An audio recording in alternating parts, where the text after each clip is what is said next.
What's going on, guys? Welcome to the UpperHand Fantasy Podcast. Thank you guys for joining. Appreciate you guys as always. Now, we have been doing, as a lot of you guys already know, we're in the middle of exploring all of the potential fantasy relevant prospects coming into the NFL. We started with quarterbacks and tight ends. We did our running back prospect podcast last week. So if you haven't checked those out, I would highly suggest you do that.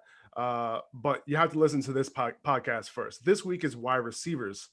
And we suggested earlier in a couple of weeks ago that we were going to have a guest. We didn't want to like say for sure that he was going to be here, but he is here with us. We are welcoming wide receiver connoisseur. I was going to say wide receiver provocateur, but maybe we can roll with that. Maybe a little bit of both. Maybe a little bit of both.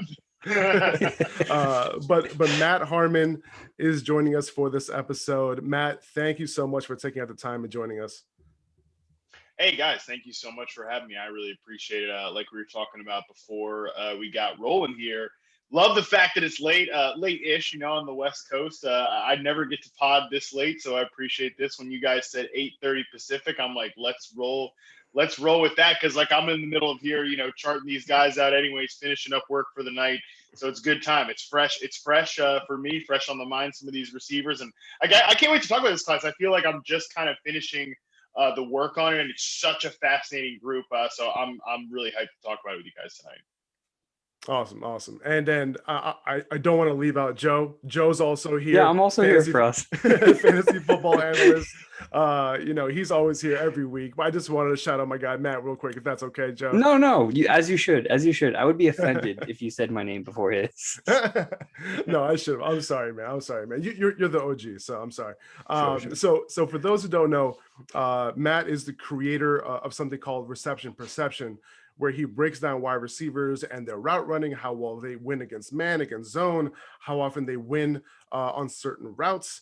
And I think it gives him a very good picture of who the best route runners are in the NFL, the best separators in the NFL. And he wraps that info up in a nice, pretty bow and shares that with the football world. And we're all grateful that he does that, because if you have been following his work, you would have known that guys like John Brown was a baller, right? Even with his injuries early in his career, because of his sickle cell trait and all that, limited him early on. Having that information paid off.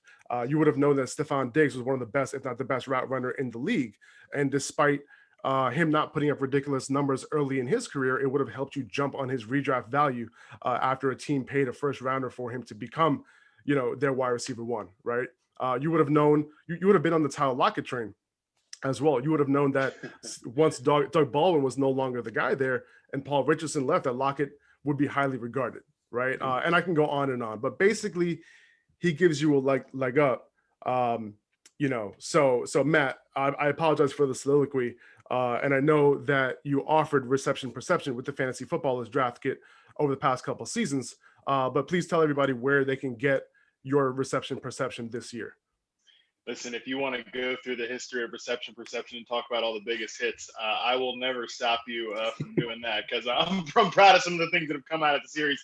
As you mentioned, we are at a new home now. It's receptionperception.com. The series is on its own standalone product. Appreciate it, guys. Thank you so much for the round of applause there, Joe. And look, I'm so excited about this offseason too, because there's a lot of reasons why the site is now a standalone thing. It was a great partnership with the fantasy footballers, but all things kind of come to an end there.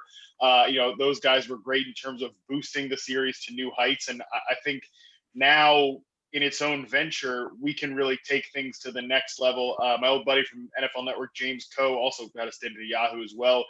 He's going to be, tight in the picture there as well. A huge part of what I'm going to be doing with Reception Perception. Basically, I'm hoping to offer more insight and more player analysis than ever before now that the site's on its own. People want to go subscribe to the site right now. They can. The paywall's live, active. We are accepting submissions. And most importantly, there's already a ton of content up there, not only on some of these rookies, some of these draft prospects we're going to be talking about tonight.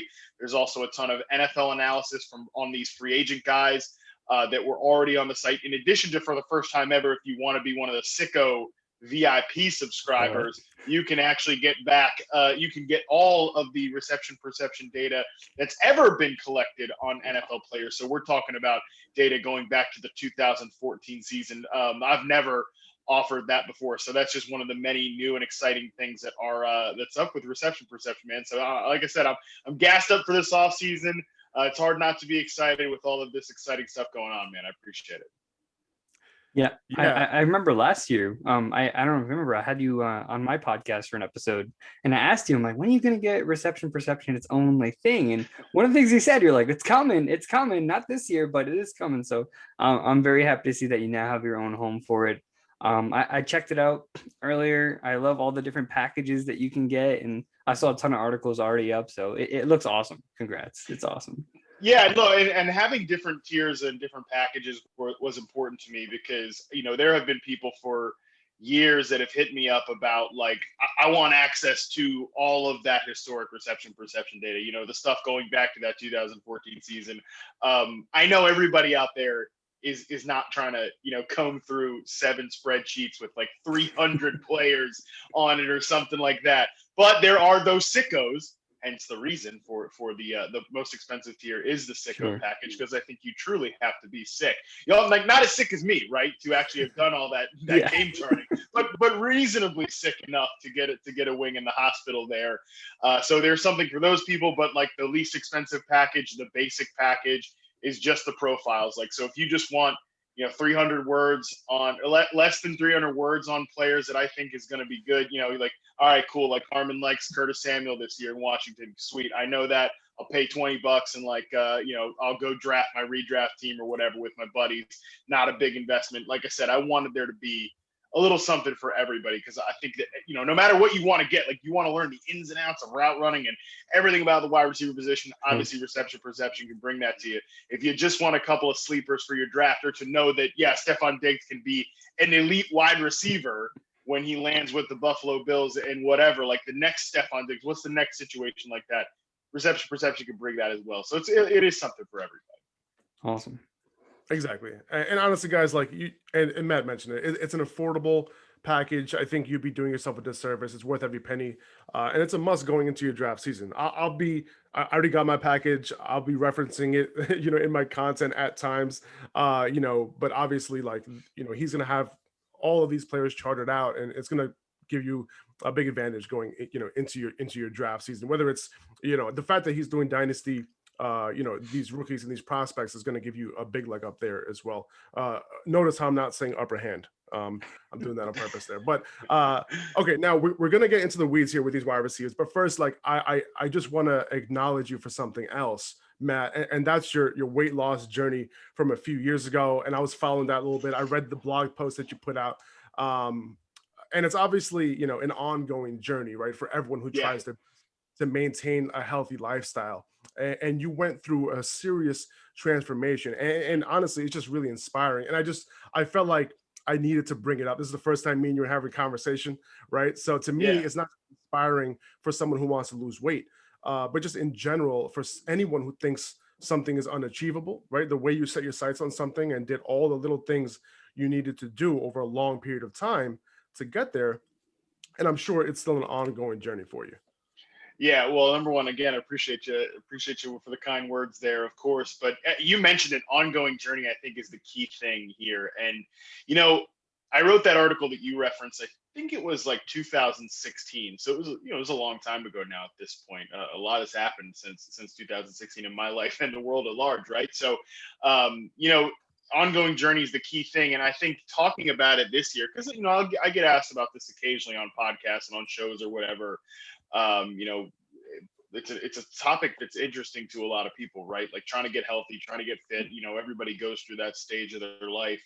And I think this year I've really had to take a re-evaluation of what that means to me, because, you know, just to be honest with you guys, like, it's been a tough year for, you know, I feel like everybody says it's been a tough year, but literally from, you know, like March to this past March, let's just call it that, like a calendar 12 months, not like 2021 and 2021 is looking good. We're doing all right, but 2020 was tough, right? Gyms were closed. I live in LA. Like my gym up the street closed for good, never came back. I'm sure, someone else will buy it and it'll be reopened at some point. But and I went to the other gym I went to was my office gym. Well, I haven't been to that office since I haven't been to the Yahoo office since like March of last year. It's been a long time. So, you have to kind of reevaluate that. And I think this year really put that, how much it's an investment into perspective. I definitely gained a little bit of weight back, not back to, up to close to like 320 or whatever I was at my peak. But certainly let things slip a little bit during these like lockdowns and the quarantines and all that, because it just is different, and she was my girlfriend at the time. She's my fiance now. Shout out to me. Congrats, by the way. So yeah, appreciate it. But she's a fitness instructor, yoga instructor. So like doing the at-home workout stuff was like perfect for her. Like the HIIT workouts that you do on YouTube, or like taking a couple Zoom yoga classes. But for me, I was like, this is not work. This is not working. I'm still eating pretty good. We're still doing those workouts, but I still felt like I was gaining weight and, I'm kind of letting that slip. So you sort of have to reevaluate that ongoing journey part of it. I went out and I spent, like days, like searching and stalking Facebook Marketplace for like old, gym equipment. I'm like, I've got a garage in here. I don't need to be parking the cars down there anymore. I'm going to be throwing some gym equipment in there.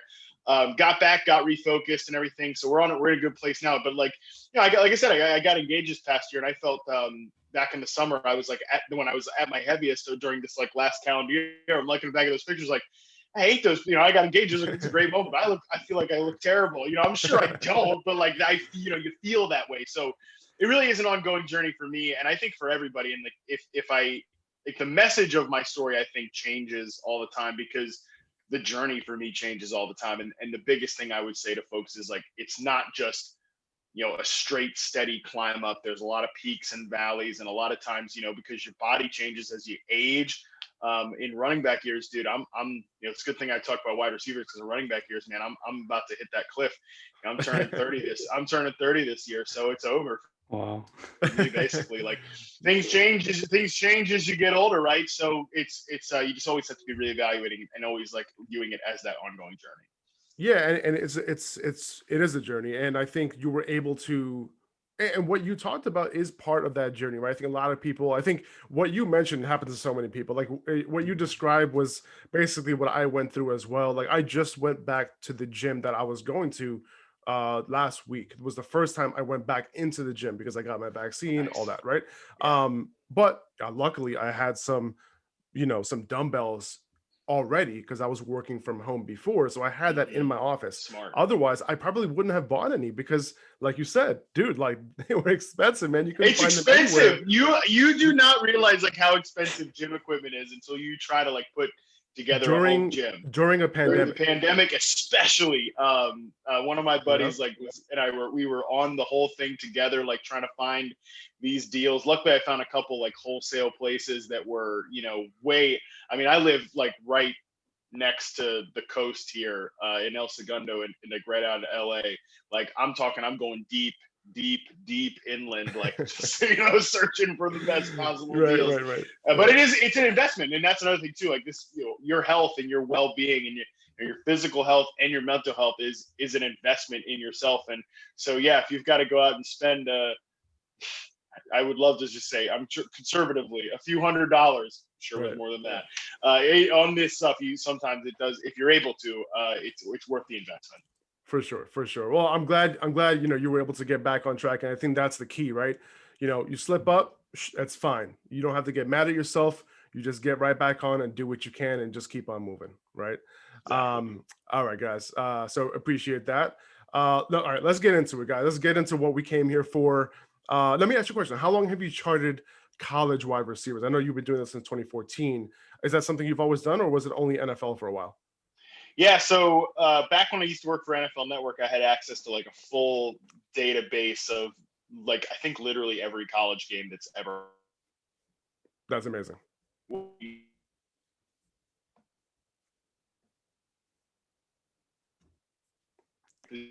Joe, is Matt cutting off for you too? Yeah, just cutting out a little bit, Matt.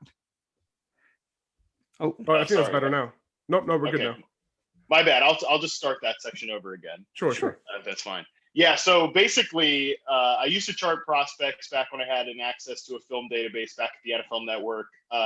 Moving over to a new job at Yahoo Sports, obviously some things changed there.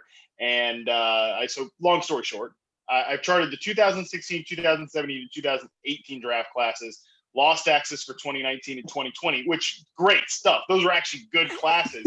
So let me tell you what, boys, like I'm going back and looking at the RP databases for some of these 2016 and 2017 classes. Is like, good Lord, those were some absolute, just not good right. Not good draft classes there. So I do have some prospect data in the database, but not as much nearly as NFL players. So I'm hoping to restock that up with some good players this year.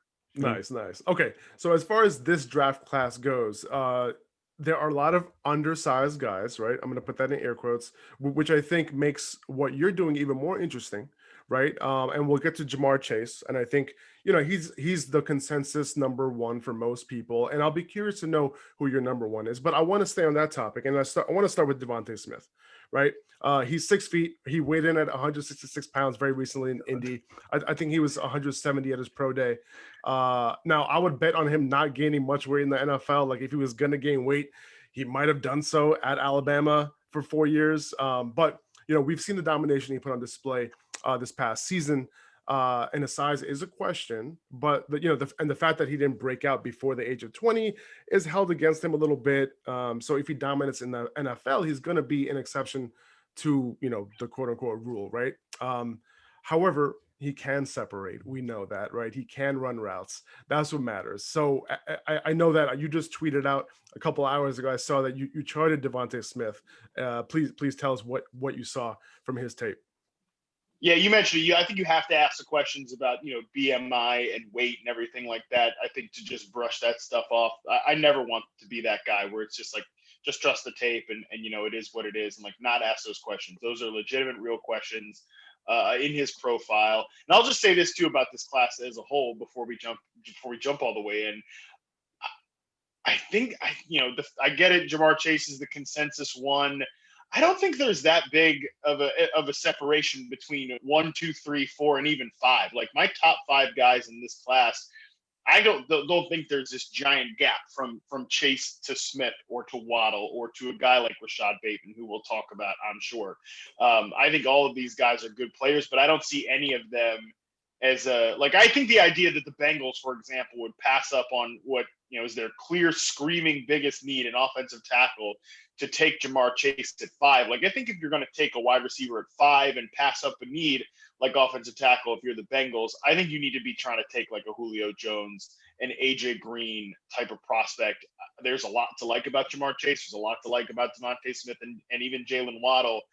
I don't know that any of these guys would fit into that build, even from just a size speed standpoint. Chase isn't even really that guy. But back to Smith, I think you have to ask questions about his health. I mean, not his health, but like whether he's going to hold up at the NFL level, the size, the BMI, everything like that. It's interesting that we do talk about him from the size standpoint, but he's not the Alabama receiver with an injury history. That's actually Jaylen Waddle. Like the Devonta Smith, by and large, has held up at the college level. And, obviously a lot of people will come out and ask, well, he's this size. Can he win versus press on the outside?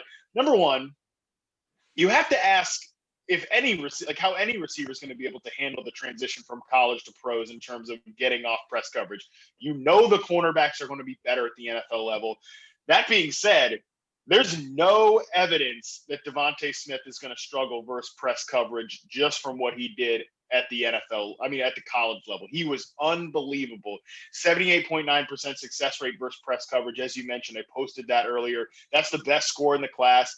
That's at the 90th, 89th percentile in terms of reception perception history, guys that have been charted college prospects. Like, I think he is very much a don't overthink it separator. Yeah, like I said, do I think he's going to develop into a superstar? I think that's questionable, but it's really tough for me to imagine him not being a plus starter at the NFL level for a long, long time. I compare him very favorably to Calvin Ridley, another Alabama receiver that came out a few years ago. And like, there were questions about Ridley too, about his size, about his age, about some of his athletic traits, everything like that. But Ridley on film, just like Smith, and obviously Smith has been a much more dominant player, played in a very different era of Alabama offense. I think they're just don't overthink it type of separators. Like, if you can get open like that, you're going to be a productive player in the NFL. And last note on this entire by the way, like, I think Smith is better at playing physically, like in the physical game, in the contested catch game, in the like playing through power after the catch than Ridley was as a prospect. And, you know, I've been studying wide receivers since 2014, charted over 300 players, like I mentioned earlier. In my research, I found no relationship between weight and ability to separate versus press. If you're small and you have great technique and you have good quickness, you can separate versus press. If you're 6'5" and 230 and you're quick and you have great technique, you can separate versus press. But if you're small and you don't have good technique and you're not a quick twitch athlete, you're going to get jammed on the outside and you're going to have to be a slot receiver. But same goes if you're 6'4" and 222. Like, you're going to have that good technique, and Smith has that just absolutely all through his game. Yeah, I think what Smith lacks in weight, he makes up for literally everywhere else. I mean, he is a complete receiver in every type of aspect. I'm curious, in your experience of charting these guys, if a receiver was to put on weight, let's say Devonta Smith puts on like 20 pounds, would that, in your mind, affect his speed and affect his playmaking ability? And I know it's different for every player, so it's kind of hard to justify that. But I feel like for a lot of guys, if they don't stay at the weight that they are, sometimes it can affect how they play their game, especially if you're if you're playing with 20 pounds heavier, you're going to move a lot different. So I'm just curious if you have any experience on that or any past examples of guys who have done that and not succeeded. I feel like we see that a lot more at the running back level, right? Like, we always get the offseason trope, like Lamar Miller has gained on 10 pounds of muscle and now he's going to be able to handle, a full-time workload or something like that. Shout out to all of us goofballs that drafted Lamar Miller way too high in fantasy, like over a number of years. That was 100% me. But I think with these receivers, I don't have any good examples off the top of my head of a guy who like gained weight. And I agree too with the point that, look, if Smith was going to gain weight, he was probably going to do it at Alabama. It's not like he's coming out of West Texas Southern Christian University or something like that, some school that doesn't have a proven program. Like, if they were going to put 10 pounds on him, they probably could have done it at Alabama. I think you just need to look at him as he is what he is. He probably will always play around this weight. That's another thing too. And I think, I hate it when people try to compare themselves to like pro athletes. Like, hey, I tore my ACL and here was my experience. But obviously, like, I've lost a lot of weight. We just talked about this. And again, I'm not Devonta Smith. I'm certainly not Devonta Smith. I'm a lot bigger than Devonta Smith. He's got a lot bigger wingspan than I do. That's another thing about him, man. Like, when we talk about him being small, he's like long arms, freaky ability to pluck the ball out of the air. But one thing I can tell you, doing a weight loss journey and going through that whole thing, is the scale fluctuates. Like, maybe he's 160 today, maybe he's 166 the next day, 170 after the Thanksgiving holiday or something like that. That's how weight works. But at the same time, that's why I kind of just try to view him as those are questions worth asking. But from a player standpoint, I think he's really good. I don't think you have to have him as a wide receiver one in this class. Like, with Jamar Chase is the guy there for most people. If you value the speed of Jalen Waddle and like the tactical value that's going to give you over the clean technical profile of Devonta Smith, and you don't want to make that outlier bet, I totally understand that as well. But I think it's very hard for me to imagine a scenario where he's not a productive player for a long time in the NFL. Which is why what you're saying and you watching this film and understanding how he separates is super important, because if you're going by just the analytics, if you're going by just the numbers and by the odds that he becomes this amazing wide receiver, he's not a betting favorite, right? No. But there are always exceptions, and if anyone is going to be that exception, it seems like he would be that guy, right? Now, if you look at his numbers, he was first in the country in yards per route run in 2020. He was second in 2019. And that's among every single school, not just among the Power 5 conferences. The dude was second in the country in contested catches, like what you were saying. This little dude was second in the country. Yeah, right? yeah. 19 end zone targets. That led the country as well. well, at least in the Power 5. And he had the highest percentage of end zone targets of his respective team in the country go his way. And some of those end zone catches that he, like those touchdown catches he had in the end zone, back of the end zone, like impressive stuff.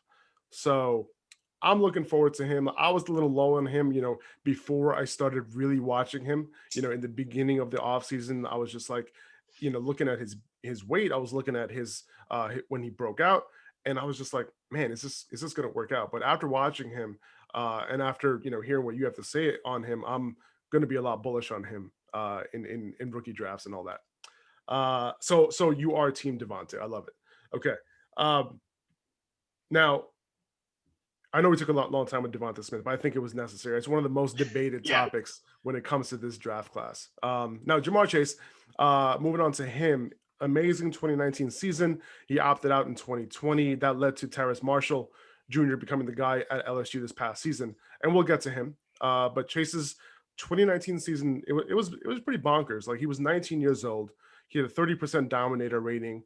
And real quick, for those listening, I know a lot of people aren't familiar with those terms. So I want to quickly explain what breakout age and Dominator rating means. And it's pretty simple for wide receivers. A wide receiver's breakout age is the age at which they have a Dominator rating of at least 20%. And what a Dominator rating is how much of the offense's total production, which can include yards and touchdowns, did that one player contribute to. So the higher a player's Dominator rating, the more of the offense's overall production involved that particular player for that particular season. So when a player breaks out at either 18 or 19 years old and has early round draft capital, particularly first round draft capital, the hit rate for that group has been around 40 to 50%. Give or take. And when I say hit rate, I mean becoming a top 24 fantasy wide receiver at some point in their career. Wide receiver one hit rate at about 35 to 40%. And these are numbers I've seen float around, but specifically I've seen fellow fantasy nerd Peter Howard's spreadsheets that are compiled from with about 15 years of data. So it's interesting. It's worth taking a look at that, but it's also, obviously there's a lot more other factors that go into it. So those are the numbers that, and Jamar Chase falls into the category of breaking out at 19 with the 30% Dominator rating on the outside with tougher matchups. While Justin Jefferson was in the slot, he's definitely being drafted in the first round, top 10 at worst. So that right there gives you some confidence in him being somewhat of a home run dynasty pick, when you compare it to the rest of this draft class. So Matt, I want to know what you think of Chase. Is he as dominant on the film as the numbers looked in 2019? Yeah, he's awesome. And I think my favorite part about him is that he's just so clean. He just does everything really, really well. He gets dinged by some people as a route runner. Don't get me wrong. He's not at the level of Devonta Smith. He's not even really, I think a guy like Jalen Waddle, in terms of just pure separation against man coverage, like in some of the route technique parts of it, you could argue that he's he's definitely a better separator reception perception. Like if you're a RP subscriber, you go on the sortable data tables for college players. Like those guys are, and a few others are going to rank higher than Jamar Chase, but he's certainly not at a bad level at all. He's above the average, 72nd percentile among college prospects in terms of success rate versus man coverage, 76th against press. And as you mentioned, also like just as a piece of context too, like we're talking about all of college football, right? Like, but Jamar Chase, Devonta Smith, these guys are going against some of the guys that are going to be drafted in the first round this year, or guys that were drafted in the first round in 2019. I'm not nearly as bullish in terms of the thresholds. Like if you're an NFL player, I can pretty confidently tell you if they're going to be a success at some point in their career, if they hit these certain thresholds. With college, it's a little more difficult. So I just like to look at it as this guy's gonna be good, this guy's gonna be bad. These were good numbers for Jamar Chase, especially as you mentioned, he's out there as a true X receiver, facing a ton of press coverage, a ton of tight man coverage. And where he's best is where it matters most, which is down the field. His route success rate charts, you see that he gets down the field. He just eats up a ton of ground when he's running these vertical routes. It's so impressive. By the way, deceptively good after the catch. I don't think he gets nearly enough credit for how explosive he is running through contact, running through evading tackles, and just having that pure speed as well. Also, great 50-50 ball receiver. So, yeah, pretty fun prospect when you can start just checking all of these boxes. Again, maybe he doesn't have that Julio Jones type of ceiling because he's not a freaky athlete. He's not a huge size speed guy. I think he came in a little smaller than some people were expecting.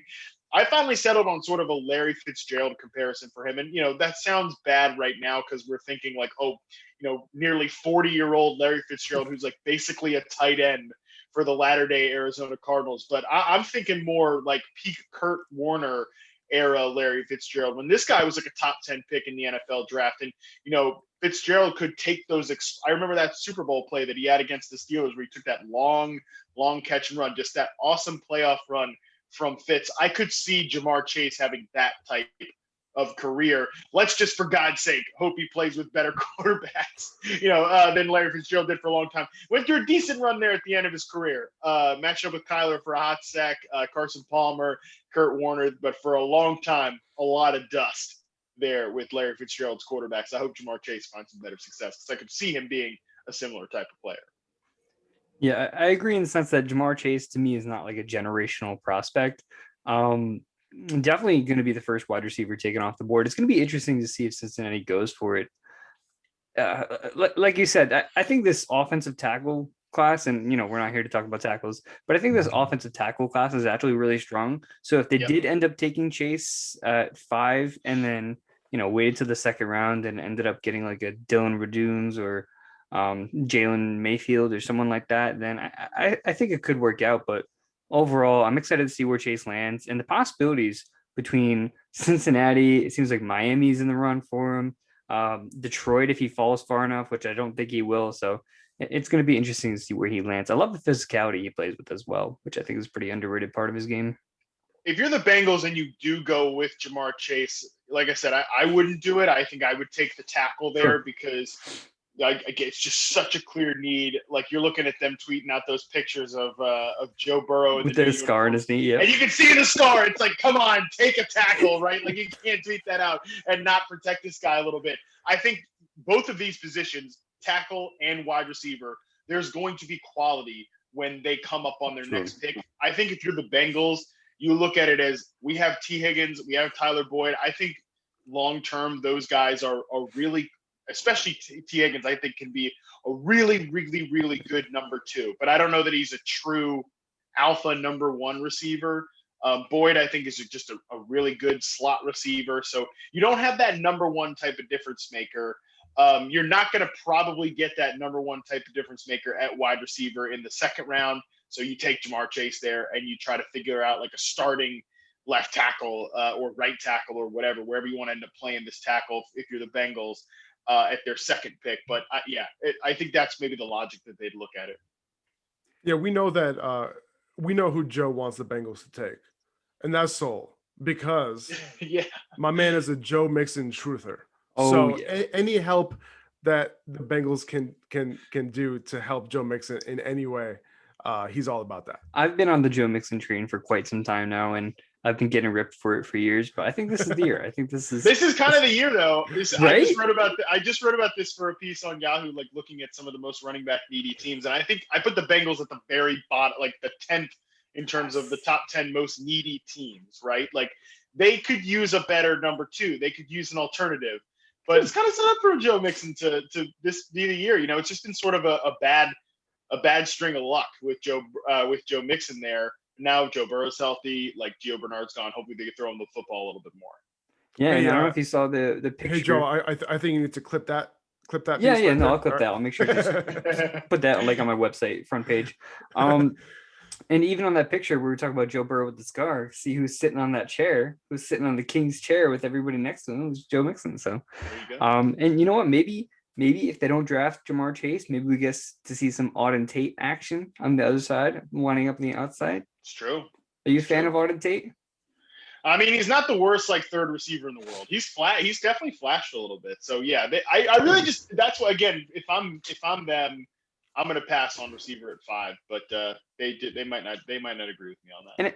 And I feel like part of that too, like for me, like I really don't want the Bengals to take Chase. Like I'll understand if they do because of Joe Burrow vouching for him or whatever.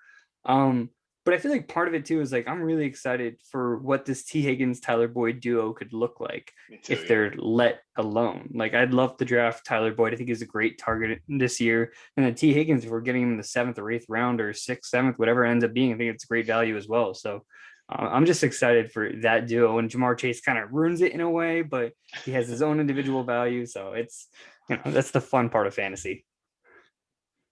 All right, so Jamar Chase was second in yards per route run in 2019 as a sophomore. And like, a lot of people, like if you ask a lot of people, it's like, all right, what was more impressive, right? His sophomore year or Devonta Smith's senior year, right? And who knows what Jamar Chase would have, and if he made it all the way to his senior year, what would he have become, right? But it's you gotta talk about how athletic he is in general and whether he would have hit that type of ceiling that Smith hit his senior year, which was absolutely ridiculous. And like you said, he was second in the country that year in contested catches. He had the most end zone targets. But and I think about him opting out too. And like I think the moment he opted out, like that was the moment he started training for the NFL. So I'm excited to see what he can do in year one. Okay, moving on to I'm going to move on to Jaylen Waddle next. I wasn't going to talk about him next, but we mentioned him a couple times. So I do want to talk about him. Now, for me, like I personally don't know what to do with him, because he's had limited opportunity. He's balled out when he had the opportunity, which is promising. He looks great. His skills, like going deep, it might be unlike any other player in this class. But, he broke out at 22. He had some amazing wide receivers, Alabama wide receivers with him, Devonta Smith, Jerry Jeudy, Henry Ruggs, all playing ahead of him at times. His injuries didn't help either. But as far as skills, like no one's catching him in the open field. He showed a lot of promise his freshman year, but, kind of sizzled out in between. What do you make of him, Matt? Like, because I'm trying to really get a feel for where he ranks among these wide receivers. Yeah, I wonder if these Bama receivers are going to sort of start to be like the Ohio State receivers were for a few years, where it's like just all the normal rules you have to kind of throw out because these offenses are so crowded. Like everybody was out on, like, all the statistical analysis was out on Michael Thomas being a great player because of his stats in college. Ends up being a great player. Same thing with Terry McLaurin. Curtis Samuel's developed into a pretty good NFL player as well. Those Ohio State guys were just sort of kind of breaking the mold. I feel like Bama's the same way. It's just such a powerhouse of a school. They're just constantly churning out these great prospects. And it's like, I don't know, to me, I don't hold the fact that, guys like Henry Ruggs or Jerry Jeudy didn't like hit the ground running and become great NFL players. Like, there's still some talk like, well, if Devonta Smith and Jalen Waddle were so great, they should have been out producing, Ruggs and Jeudy all along. It's like, that's really just not how it works in college football. Like Nick Saban's not there. Like Nick Saban's out there trying to win again, like more games. He's not sitting there like, I don't think Ruggs is going to be too good with the Raiders as a rookie. So I probably should play Smith. It's just not how it works. So I don't know. We might have to start throwing out rules with these Bama guys. I'm a little like back and forth with Jalen Waddle as well. I mean, I think he is a weapon and he gets open. It's not just speed with him. It's timing and technique in his routes too. Like some of his just fast breaks are unbelievable. He has a 98th percentile success rate versus man coverage. Like again, it's not just speed. He gets open. I doubt that anyone is going to pass him in this particular draft class in terms of guys that have that ability to separate against man coverage at that level. Like, again, I think Devonta Smith is a better route runner. I think Devonta Smith is just a cleaner overall technician, and same with Jamar Chase. But the speed and the explosive playmaking ability of Waddle is unbelievably impressive. I mean, he has like just jaw-dropping moments when you get to watching him. He's unbelievable, and I think the Tyreek Hill comparisons with him they're sort of warranted. I mean, it always sucks when it's like, let's compare this guy to the best, one of the best receivers, one of the ultimate outliers. The guy that I think rivals Steve Smith in terms of physicality at the point of the catch when it comes to smaller receivers. I don't think Jaylen Waddle's quite there, but he's at least in the realm of possibility because I think he does run routes at the same level that Tyreek Hill does. And that's why Tyreek Hill's developed from not just a gadget guy, but into a complete number one wide receiver at the NFL level. The one question I have about Jaylen Waddle, really low scores against press coverage, lined up in the slot a ton, and didn't fare that well when he had to go against that tight physical coverage at the line of scrimmage. So if he's always just a great speed slot receiver, that's fine. Like, I actually think that he, in a way, has like a very safe floor.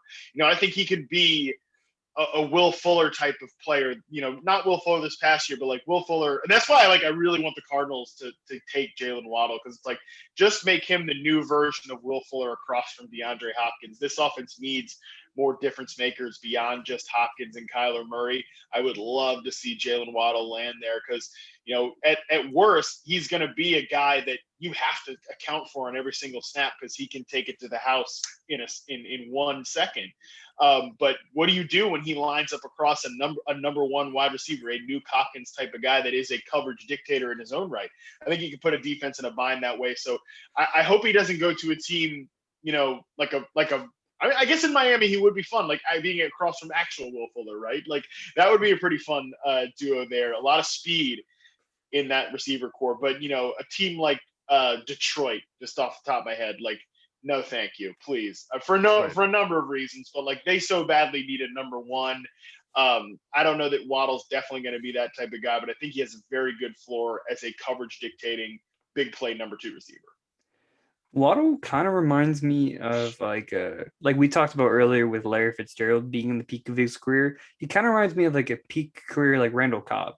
And it kind of gives me like Jordy Nelson on the outside and then Randall Cobb in the slot. Like, you can't just ignore one or the other. You kind of have to address both. So that's what Waddle makes me think of. Not a lot of production in college, but like you said, with these Alabama players, you kind of have to put that to the side, because they're going to have 2 first-round Alabama wide receivers like every single year. That's just how it's going to be the years to come. So it's going to be interesting. So one of the things with Tyreek Hill too is how they use him, right? I feel like if a team brings him on, using these wide receivers creatively, scheming them open, putting them in space. And, I think Alabama did a lot of that with all of their wide receivers, right? They did the same with Devonta Smith as well. Like, he caught a lot near the line of scrimmage, and a lot of his production came that way as well. So I think wherever these guys go, Devonta Smith, for example, like, if he can't win on the outside consistently in press coverage in the NFL for whatever reason, then these guys are talented. Yeah, exactly. These guys are talented, right? Figure out how to use their talent. Like you said, hopefully they don't land in a situation where that won't be the case, right? Hill's like a 40% slot guy.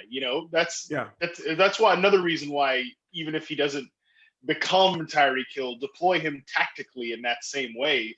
And it's a nightmare when you get a guy with that kind of speed in the slot, because you can't bring most number one corners aren't traveling inside with guys. It just doesn't really work that way. Like, it's tough. I've interviewed a lot of slot corners. Nikhil Roby Coleman, infamous Nikhil Roby Coleman, from that Rams no call penalty against the Saints. But I remember him telling me, like, it is those slot corners do not get enough credit, because like, you can get up on these guys at the line of scrimmage, but they've got 2 ways to release. So whereas like, they don't have the benefit of the sideline, like the outside corners can use the boundary in that way. But a guy like Tyreek Hill or a guy like Jalen Waddle, you try to press into the slot, they can just go on you, and they can run by you. It's a tough time. And they're just like, a slot corner is no match for these guys. So if Jalen Waddle is a slot player, I think that's really good long-term for his NFL teams, like tactical value they're going to get out of that player. Okay, gotcha. So from a fantasy perspective, I think I'm going to be leaning towards someone like Rashad Bateman. Maybe. Me too. So he's one of my favorite wide receivers in this class. And I didn't know much about him, to be honest with you, coming into this offseason. And it's funny, I was watching him and I'm like, this guy looks like Keenan Allen, like the way he moves and all that. And just his movements. And maybe like he was like wearing number 13 also. And that could have made my eyes play tricks on me. And then I saw and I was kind of in my bubble. And then I saw some more comps to Keenan Allen, like outside of me. And it wasn't just me. I like this guy. Like, he was physical at the catch point. He made nice adjustments to the ball in the air. Keenan Allen's obviously a bigger guy and his route running is impeccable. But to me, Bateman, and by the way, I only know that because of you. But to me, Bateman does have the look and feel of an alpha wide receiver in the NFL, and it would be unfair to compare any rookie prospect to Keenan Allen's route running and ability to separate. But tell me what you have seen from Bateman's game. Like, am I looking at the right thing here? Yeah, for the podcast listeners, I'm like smiling over here because maybe it's unfair to compare Bateman to Keenan Allen, but I did it too. That's my comparison for him in the reception perception profile, and I compared. I swear, I don't know if you published him yet, but I swear I didn't. Yeah, it's up there. No, all good. Hey, there's a lot of content, man. No worries. I'm not blaming you on that. But listen, I compared him also to another player that I compared it to. The same. I like to think of wide receivers as archetypes and player access. Like on the Keenan Allen access, Rashad Bateman is somewhere there. So is Justin Jefferson. I mean, I'm telling you, boys, I was like just like banging my head against the wall last year, seeing people compare Justin Jefferson to like Cooper Kupp or Tyler Boyd because he lined up in the slot. And I'm like, I want to put my face through a meat grinder. Sorry, I'm calling you guys out unintentionally, but it's like, dude, this guy, Justin Jefferson, is so much more explosive, such a better separator versus press man coverage. Just because he played in the slot does not mean he can't win at OBJ. that level in the NFL. Now I know. Yeah, now you know. Well, now everybody knows, so it's okay. But that was my comparison to Justin Jefferson last year was Keenan Allen, and I'm lumping Rashad Bateman right in there with those guys as well. He did come in a little lighter than we expected. That is definitely true. Also battled. I think a lot of people don't realize this. A lot of casual listeners don't realize that he actually battled COVID last year. Like lost a ton of weight. I don't know how much of that is still reflected, but it was a brutal case for him. So who knows? Who knows what he's going to play at the NFL level. But even if he's a 190, 195, 200 player, I really don't care because he can separate at that level. Maybe he's not Allen Robinson or Michael Thomas in terms of that size frame level, but man, awesome separator. 73% against man coverage, 81st percentile against press. I mean, when you go back to look at that 2019 film, he looks like a true outside number one X receiver. And, maybe he does, Keenan Allen, another guy that tactically they deploy in the slot a good bit, but I think he could have a Justin Jefferson type of rookie year because, for the same reason, like Justin Jefferson could run routes like a pro. Justin Jefferson could get open. So can Rashad Bateman. Like there's so many, I can't like contain my enthusiasm for this player because he wins at all levels. He wins the contested game. And honestly, probably the most underrated player after the catch in this draft class. Like this guy breaks tackles. Another one of the metrics that I collect in reception perception among all of these route success rates and contested catch rates. Also chart like how often guys break tackles in the open field, quote, in space as it's called for the series.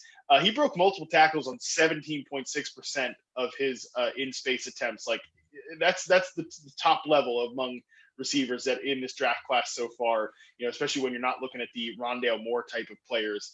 Man, I love this guy. I think he's going to be a stud. I think he's going to be a quality starter from day one. I hope for fantasy, like I kind of hope this doesn't happen because they just don't throw the ball enough, but he would be a perfect Raven to me, like someone to get Lamar Jackson some help over the middle of the field where I think he's best and just somebody to bring some damn physicality to that pass catching room. And have Marquise Brown like as a 2 instead of a 1. Yeah. I like Marquise Brown, but he's a 2. He should be a 2. Watkins as that fringe 3 with Miles Boykin. Emphasis on fringe. Yeah, emphasis on fringe. How do you think he would fare in New England? Because I'm a New England fan, and they desperately need a wide receiver. And I think with all the hype with Waddle and Devante and Chase potentially going early, there's a chance a guy like Bateman might slip to 15. So, I obviously they don't have Julian Edelman anymore. They could use that next generational slot guy. Nikhil Harry is he's just not it. Which I'm going to be very curious to see if you've had a chance to chart him at all from his rookie season.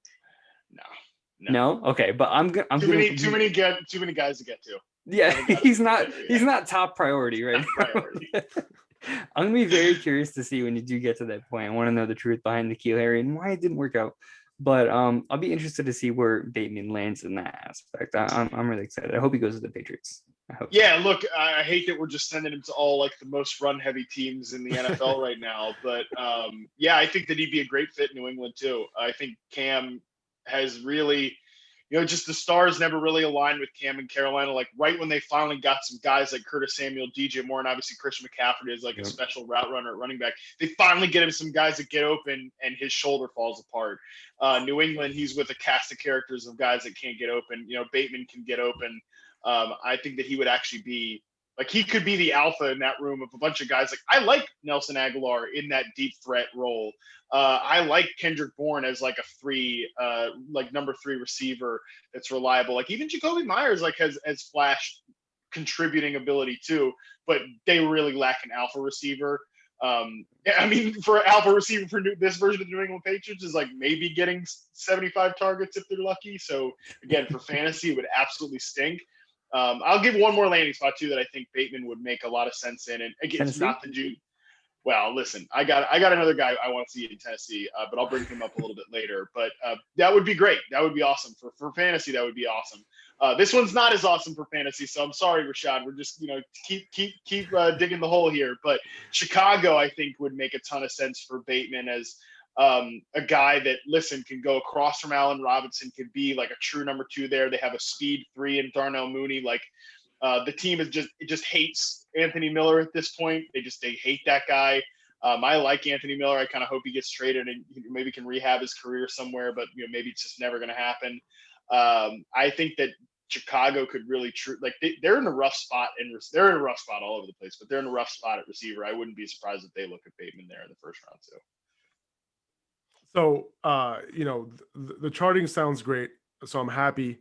As far as the numbers go, the dude broke out at 18. Some say 19, but whatever. It's late 18, I think. Dominator rating 30% at 19. So he was close to 40% Dominator rating, and his lowest ever was 28%. So it's looking good, in all different, however you look at him, right? He was third in yards per route run in 2020 out of wide receivers in this class, 5th in 2019. So from what I'm seeing, he has a shot to be a future wide receiver 1, or at least is a great prospect coming into the NFL for a lot of different reasons. Now, the 4 guys we talked about so far, are these 4 guys in your top 5? Yeah, no question. Okay. Is one of the Moores the last 5? Last guy? Okay. Yes. I'm gonna take a shot at guessing. I'm gonna guess Elijah. Joe, who are you gonna guess? Rondale or Elijah as his last one? I'm gonna guess Rondale because he brought him up before. I missed it. Is it Rondale? No, it's Elijah. I brought up Rondale in passing as a guy that breaks a lot of tackles, but yeah, Elijah Moore, man, let's just get into him because I love this guy. Like I took like 5. I wrote this in his profile on receptionperception.com. It's a great website. People should subscribe. It took about 5 seconds of game film to get the suspicion. Like I'm really gonna like this. Like Reception Perception is really gonna like this guy because another one, just quick separation. And I had so much fun charting him out. 95th percentile success rate versus man coverage, awesome separator. And the one question with him, since I like the player so much, I'll start with the big question here, is like we don't have much reps at all of him playing against press coverage. Just 6.5% of his sampled routes came against press because he was such a slot weapon for Ole Miss, which like Lane Kiffin got in there and was like, you're my guy. I don't care how I have to get you the ball. I'm getting you the frickin' ball. Whether it's out of the backfield, as he even took like some quarterback snaps as like a wildcat guy. Lane Kiffin was going to get that guy the ball. He was absurdly productive in 2020. But most of it came out of the slot. Like at one point they did, South Carolina did put Horn on him. Like I said, very rarely do you see like number 1 corners go into the slot, but they were like, this guy's killing us. We got to put him in the slot. And Elijah kind of cooked him a little bit. Like I said, he's a great separator. His success rate versus press coverage is very high, 73.67%. He's not like Jaylen Waddle's a guy that, when he went against press as a slot receiver, he struggled against it. Elijah Moore very, very rarely went against press coverage, but when he did see it, he was awesome, which kind of gives me the hope that he can maybe be like a 50-50 guy. The comparisons that I gave for Elijah Moore, my most like sacrilegious comparison is I do think there are some shades of Antonio Brown in his game. I know some others have brought him up as well, but I'm talking like the way like early career Antonio Brown before he became legitimately like a Hall of Famer and then became like legitimately a crazy person for a minute there too. Like early career Antonio Brown, like the way that he plucks the ball out of the air like with one hand and immediately transitions to a yards after catch threat. That's very AB like. Elijah also, just the way he shuffles his feet at the top of his routes to gain that quick and easy separation. That's very AB like, but maybe more from a conservative angle. I think he could be a Tyler Lockett or a Doug Baldwin type of player, like maybe a mostly slot guy, but someone that's not just, you know, a pop gun Jamison Crowder slot receiver, but like a true vertical weapon from the slot. I think Elijah could be that guy. I love him. I think, listen, like I said, I don't think there's as big of a gap as like consensus would have you think between the Jaylen Waddle tier and the Elijah Moore tier. I love this guy. I hope he goes. He's the guy that I would love to see reunite with another Ole Miss guy in AJ Brown down there in Tennessee. I think that would be a fun combination because Brown is that alpha X receiver outside, wins at all levels, beats up on press coverage. Then you get Elijah Moore as your flanker, sort of almost honestly like the Falcons when they brought in Calvin Ridley. It was such a perfect landing spot for Calvin because they could develop him slowly as a slot flanker hybrid, that one deep but also one short. And you know, now it looks like that tide is turning between who's the top receiver in Atlanta. I don't think that's going to happen because AJ Brown is still young and in his prime, but like they could get two guys that are, you know, a 1A, 1B combination if Moore develops as well.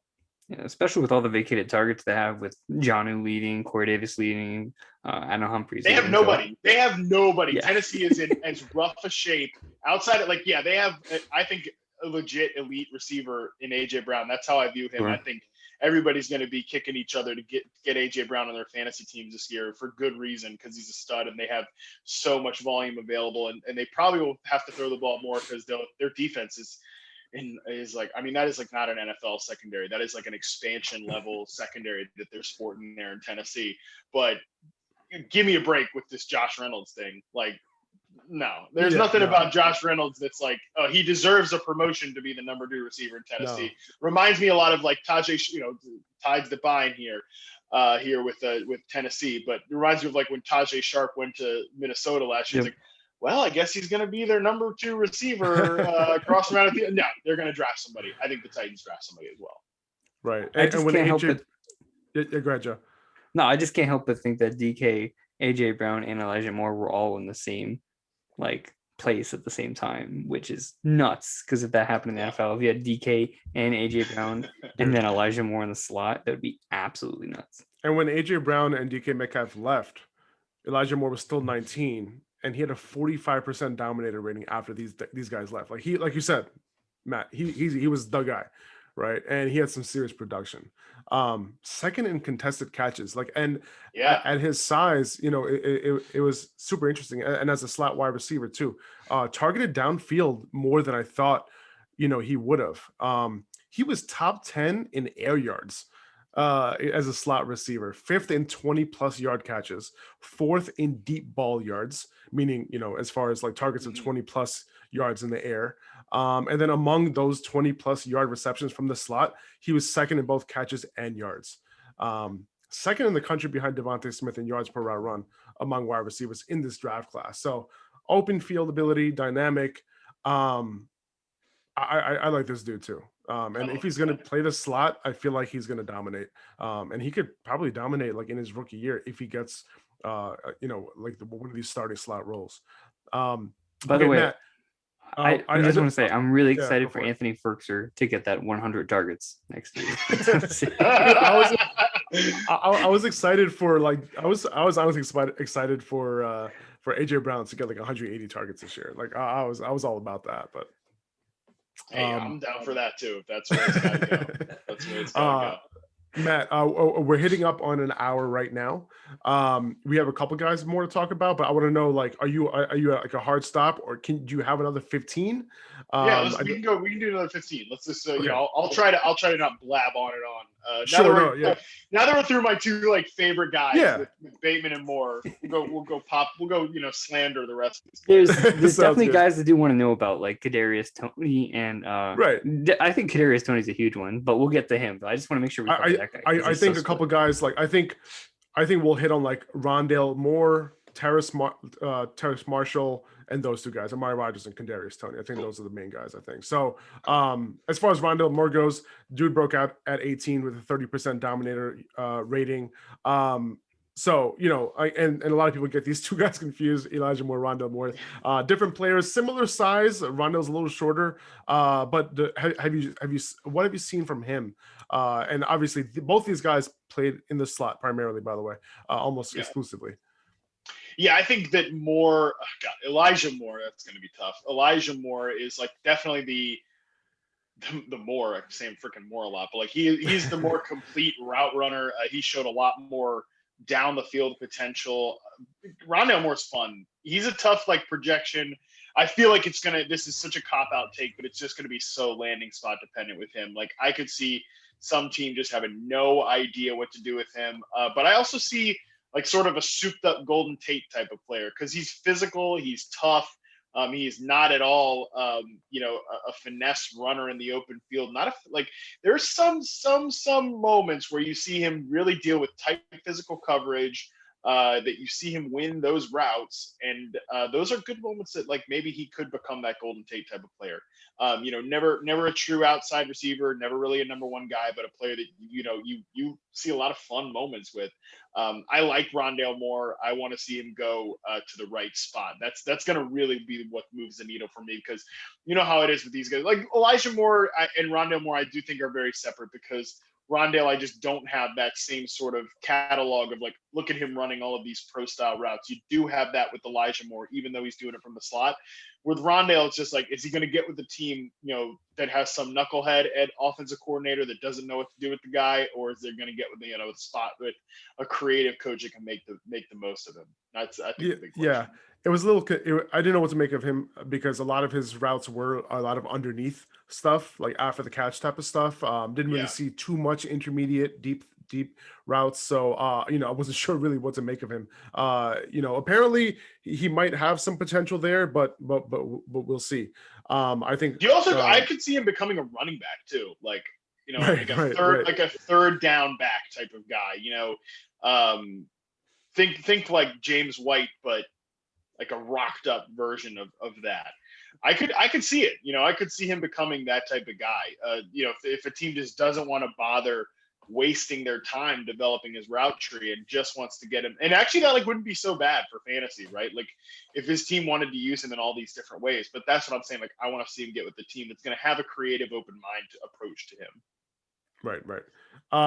Okay, I want to hit on Terrace Marshall. He was able to take advantage of that vacated opportunity left by both Justin Jefferson and Jamar Chase. Good size, 6'2", 205, broke out at 19. Fourth in contested catches in 2020. He has good measurables. I was looking at his player profile and measurables, pretty good. Now, when I watched him, like nothing really wowed me. Like maybe it was him making things look easy. Like I couldn't really tell. I might not have that trained eye. I just know that he has good size. He's fast. He can do some things. He did take over that slot role that Justin Jefferson had. Was primarily on the outside before that. What do you make of Terrace Marshall? Yeah, I see that like sort of parallel too with Justin Jefferson, where Jefferson played a lot of outside receiver too before kicking into the slot for that major LSU year in 2019. But I like Terrace Marshall. I was a little skeptical because I'm always like these big athletic guys, like, can they run routes? I think there's some really undersold technical parts of his game that don't get talked about enough. I think what gets talked about a lot is his athleticism and his ability on contested catches. My buddy Josh Norris, who just started, a new show, Underdog Fantasy, over there, used to be at Roto World, RIP Roto World. Tough scene. But he compared him to Chris Godwin in that way. That I was so big on Chris Godwin when he came into the league. He was a big reception perception guy. One of those 2017 classes class guys that I actually enjoyed charting that year was Chris Godwin. But I thought Godwin was much more pro ready. But I could see that similar path for Terrace Marshall, because I think he's better against press than people give him credit for, and I think he's better on those in-breaking routes. I would take a chance on him early round 2 for sure. If I'm the Ravens, it's not the type of guy that I'm going. I know he gets mocked there a lot. I think they desperately need a Rashad Bateman type, but maybe Terrace Marshall's a decent consolation prize. Yeah, and Marshall also has dealt with a lot of injuries, including he's got a broken fibula, dislocated ankle, a foot fracture, and then he opted out of the remaining 2020 season. So yeah, he's got a lot of injuries under his belt as well. Just want to throw that in there. Now, with Terrace Marshall, I feel like it's one of those things where like he's kind of in the shadow of these other guys, these other LSU guys, and that's kind of like part of the reason why a lot of people are sleeping on him a little bit. So it's interesting that you said that he does have some technical ability to his game. So do you see him as a potential one in the NFL? Does he have that in him, or do you see him more as a 2 and maybe not on the same technical level as these other guys?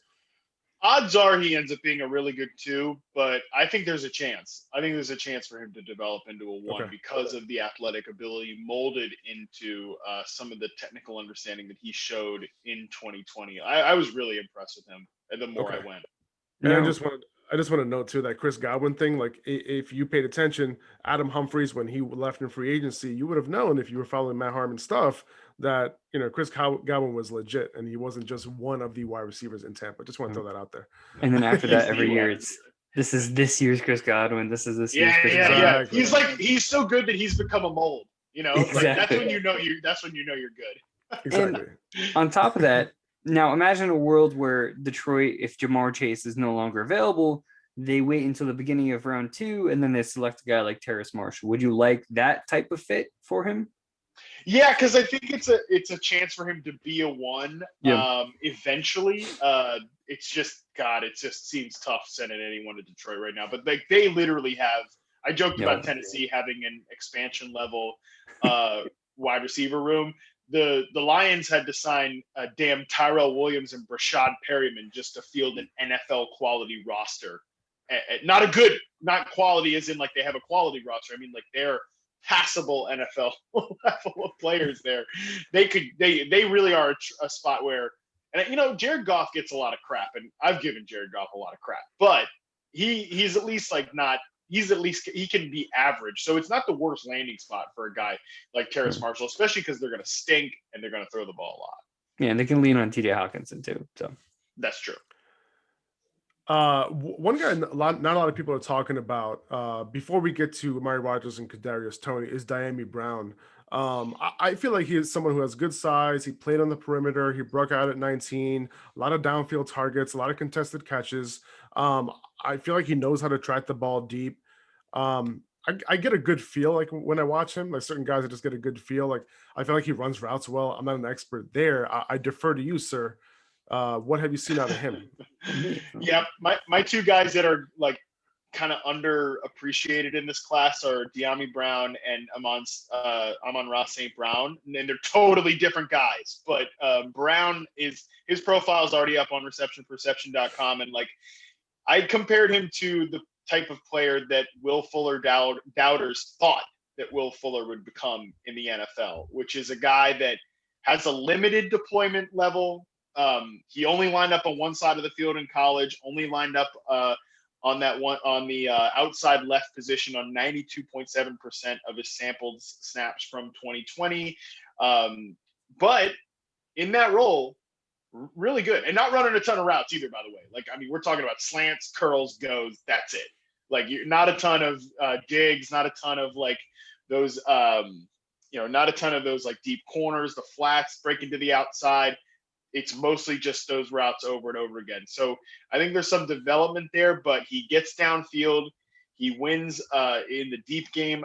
I really liked him as a sort of second to third round type of guy that could develop into a big play weapon in the NFL. I think he can win in more spots than just being in that one side of the field.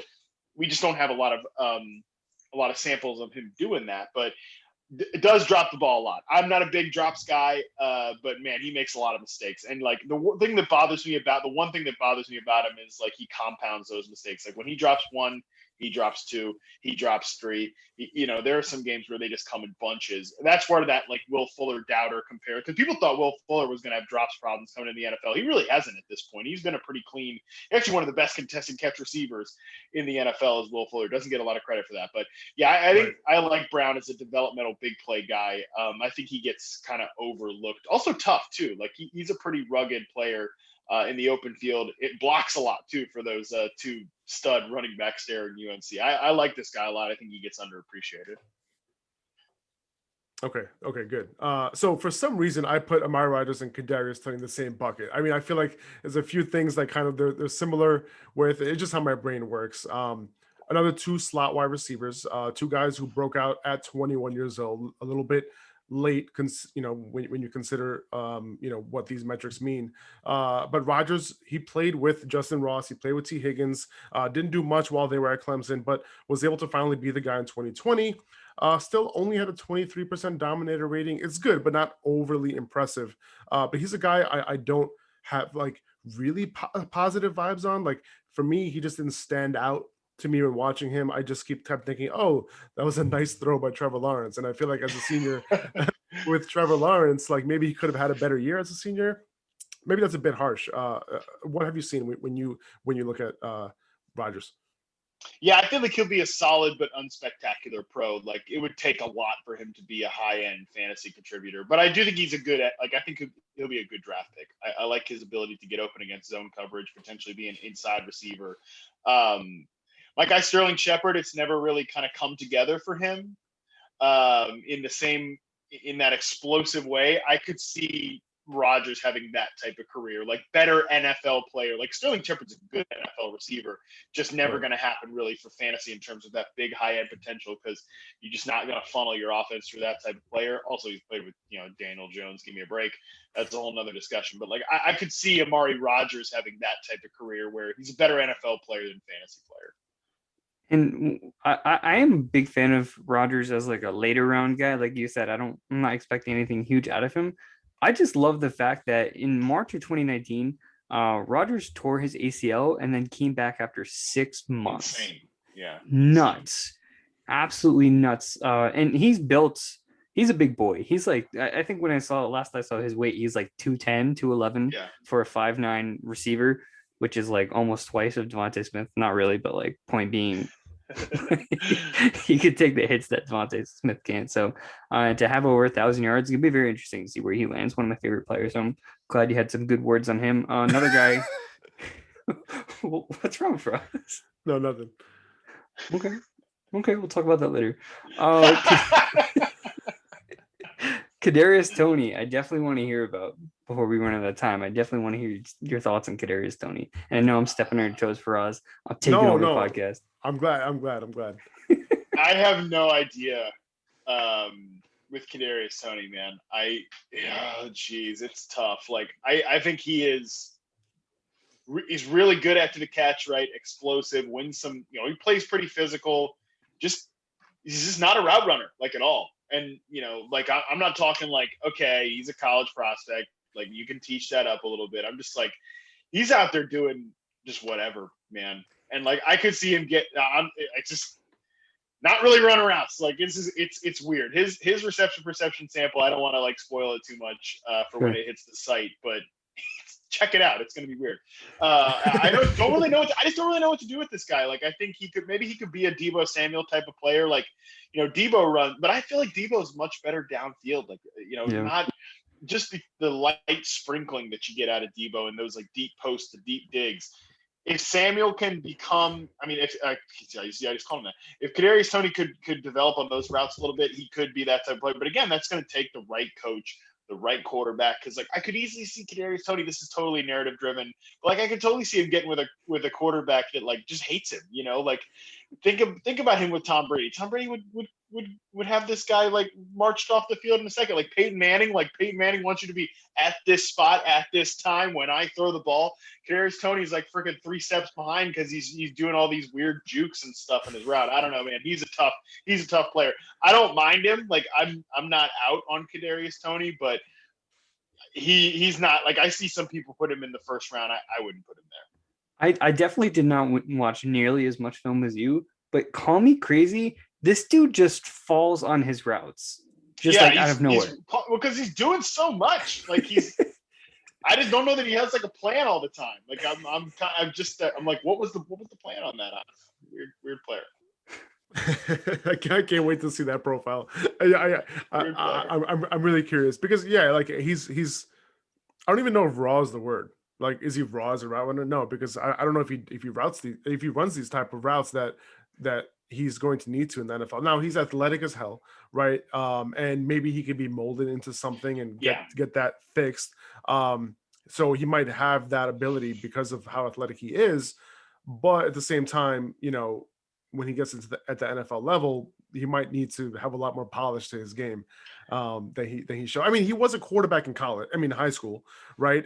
He was like a gadget player for his first 3 seasons, at college, and then his last season, he all of a sudden became a wide receiver. So, weird player. We should have expected. Kind of where I'm at. Like I said, weird player. I like Rondale Moore better than Kadarius Toney. I know Rondale Moore's best season was 100 years ago at this point. And Canary Sony's best season is his most recent season. But I don't know. I think if I'm just in a vacuum, I got to take one or the other.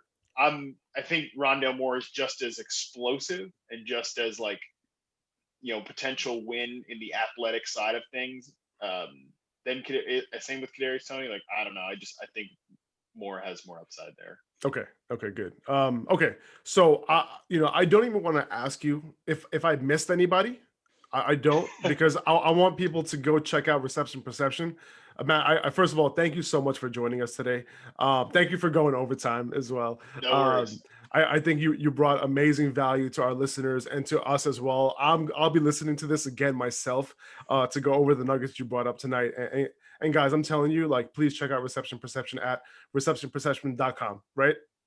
So much easier to say now. Yeah, exactly. Yes. Okay. Support this man and his product. There's nothing like it in the industry, and it's legitimately going to help you find that wide receiver talent. Like we've been talking about this during this podcast, when most people don't know that it's there. It's really that simple. It's legitimately going to give you the upper hand. Okay. Okay. So, but you can find Matt mostly on Twitter at Matt Harmon _BYB. Keep up to date with all his current wide receiver charting that he's doing, all the analysis that comes with it. So thank you once again, Matt. Appreciate it, guys. This was fun, awesome conversation. Really looking forward to where these guys are going to land so we can really plant some flags here in the next couple weeks. For sure. Joe, do you have any parting words? I just want to thank everyone who tuned in. But Joe, you have the floor, man. No, awesome. I really appreciate you having you on. I just kind of messed up my words. It's getting late over here. But you guys are way past your bedtime over there. Come on. I'll be up for another hour. Don't worry. I'll be looking at some Kadarius Toney film. Count the amount of times he falls down. Watch it fall all over the place. But yeah, again, appreciate having you on. Hopefully we can squeeze you in again before the season starts. We'll talk about that. But best of luck. Congrats again on the engagement. Make sure you guys go check out Reception Perception. It's looking good. I haven't bought my subscription yet, but that's the first thing I'm going to do tomorrow. I'm going to make sure I go in and look at all those players. So really appreciate having you on. So again, Matt Harmon _BYB on Twitter, receptionperception.com. I'm at UpperHand Fantasy on Instagram. Joe is at fantasy.football.analyst on Instagram. Stay well, everybody. See ya.